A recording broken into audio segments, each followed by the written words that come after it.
ভোটের দিন উঠল গুরুতর অভিযোগ। 266 নম্বর পূর্ব বর্ধমান কংগ্রেস প্রার্থী সুদীপ দাস সহ কংগ্রেস কর্মীরা করলেন গুরুতর অভিযোগ।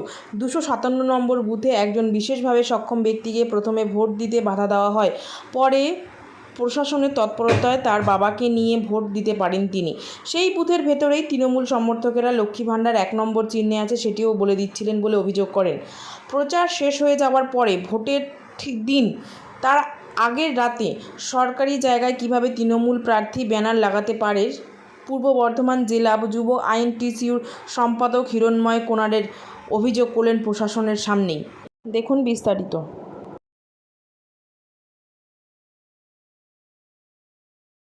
বুথে কি হয়েছে? বুথে বৈশাখী বলে হ্যান্ডিক্যাপ, উনি ভোট দিতে গিয়েছিলেন, তো ওনার বাবা নিয়ে গিয়েছিলো।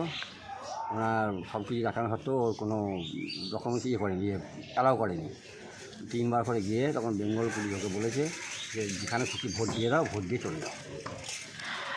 হ্যান্ডিক্যাপদের তো বাড়ি থেকে ভোট দেওয়ার কথা হয়েছিল, ইলেকশন কমিশন তো তাই নির্দেশ দিয়েছিলেন, তাহলে এখানে অন্যথা হলো কেন? পুলিশ কি করছিলেন?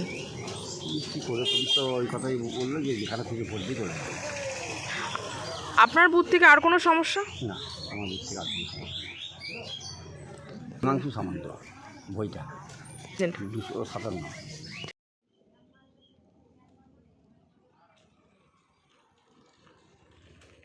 থেকে আপনি ইলেকশন এজেন্ট রয়েছেন, কি অন্তর্গত এই এলাকাতে অভিযোগ উঠছে নাকি যারা বিরোধী পক্ষ আছে শাসক দলের থেকে তাদের নাকি প্রতীকী চিহ্নটি দেখিয়ে দেওয়া হচ্ছে, কি বলবেন আপনি? আমরা 266 আইএনসির ক্যান্ডিডেটের এজেন্ট আমি। তো আমরা বিভিন্ন জায়গায় পরিক্রমা করে দেখছি, আমাদের এজেন্টের সঙ্গে কথা বলছি। আমরা দু একটা এরকম অভিযোগ আমাদের কাছে আসছে। আমরা দেখলাম যে এই বইটি গ্রামে 256 কত, এটা 257 আমরা দেখলাম যে একজন লক্ষ্মী ভাণ্ডারের কথা, তৃণমূলের কর্মী, তিনি লক্ষ্মী ভাণ্ডারের কথা বলছেন এবং 1 নম্বর বোতাম টিপে ভোট দেওয়ার জন্য তিনি সরাসরি আবেদন করছেন। এটা আমরা প্রতিবাদ করি, বা আমাদের লোকেরাও সেখানে ছিলেন, উপস্থিত ছিলেন। পুলিশি প্রশাসনিক তৎপরতা কতটা? প্রশাসনিক তৎপরতা আছে, মানে লোকাল, মানে ভেতরে তো কোনো পুলিশ নেই, সেন্ট্রাল ফোর্স আছে, কিন্তু বাইরের দিকে পুলিশ, লোকাল পুলিশ আছে। আলাউদ্দিন আহমেদ, আমি 266 বিধানসভার এজেন্ট, ইলেকশন এজেন্ট।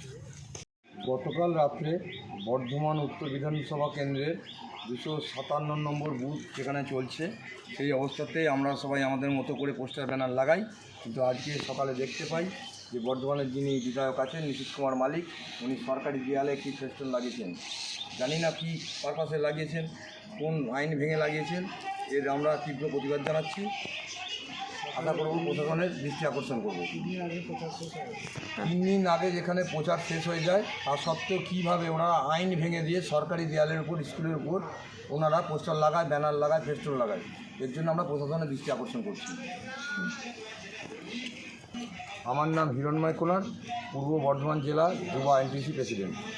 কিছু বিচ্ছিন্ন ঘটনা ঘটেছে উত্তর পূর্ব বর্ধমানের বিভিন্ন এলাকায় ঘুরছি, আমার 266 বিধানসভা, বিভিন্ন এলাকায় ঘুরে দেখছি। কিছু কিছু জায়গায়, যেমন এই যে এলাকায় আমি এখন দাঁড়িয়ে রয়েছি,